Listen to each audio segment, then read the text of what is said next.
বাইরে চড়া রোদে কাল ঘাম ছুটছে সকলে। ঘাম, গরম, রোদ্দুর আর শরীরের জ্বালা পোড়া এখন নিত্য সঙ্গী। সেই সঙ্গে রয়েছে ডিহাইড্রেশন, ক্লান্তি, মাথা ঘোরার মতন সমস্যা। শরীরকে হাইড্রেট রাখতে তাই খেতে হবে বেশি করে জল। গরমে জলের ঘাটতি দূর করে ও রোগ প্রতিরোধ ক্ষমতা বাড়াতে সাহায্য করে এই গ্রীষ্মকালে অল্প সময়ের জন্য পাওয়া ফলটি, যা শরীরের জন্য বেশ উপকারী। সুস্বাদু এই ফলটি খেতে রসালো ও নরম। ভাবছেন কোন ফলের কথা বলছি? হ্যাঁ, তালশাঁস।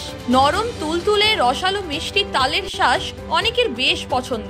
তালের ফল এবং বীজ দুই বাঙালি খাদ্য, তবে শুধু খেতেই সুস্বাদু নয়, বরং পুষ্টিতেও ভরপুর। গরমে এই তালের শাঁস শরীরকে ঠান্ডা রাখতে সাহায্য করে ও শরীরের বিভিন্ন রোগ প্রতিরোধের ক্ষমতা বাড়ায়। তালের শাঁসে ক্যালোরির পরিমাণ কম থাকায় ওজন কমাতে ভূমিকা নেয়। এতে প্রচুর পরিমাণে অ্যান্টিঅক্সিডেন্ট থাকায় হার্ট অ্যাটাক এবং ক্যান্সারের ঝুঁকি কমাতেও সাহায্য করে। এটি কোষ্ঠকাঠিন্য, আলসার এবং অ্যাসিডিটি দূর করে এবং হজম শক্তি বাড়াতেও সাহায্য করে। তালের শাঁসে ক্যালসিয়াম থাকায় এটি দাঁতের এনামেল ভালো রাখে, সঙ্গে দাঁতের ক্ষয় রোধ করে। তালের শাঁস হাড়কে শক্তিশালী করে তোলে ও রক্ত শূন্যতা দূরীকরণে দারুণ ভূমিকা নেয়। তালের শাঁসে রয়েছে ভিটামিন এ, বি, সি, যা লিভারের সমস্যা দূর করে। এর মধ্যে রয়েছে বিভিন্ন প্রয়োজনীয় খনিজ উপাদান, যেমন potassium, magnesium, calcium, iron, phosphorus, zinc, fibre ইত্যাদি। গরমের কারণে ত্বকের কোনো ধরনের র্যাশ বা ব্রণ দেখা দিলে তালের শাঁস মুখে লাগানো বেশ উপকারী। এটা ত্বকের সমস্যা কম করে।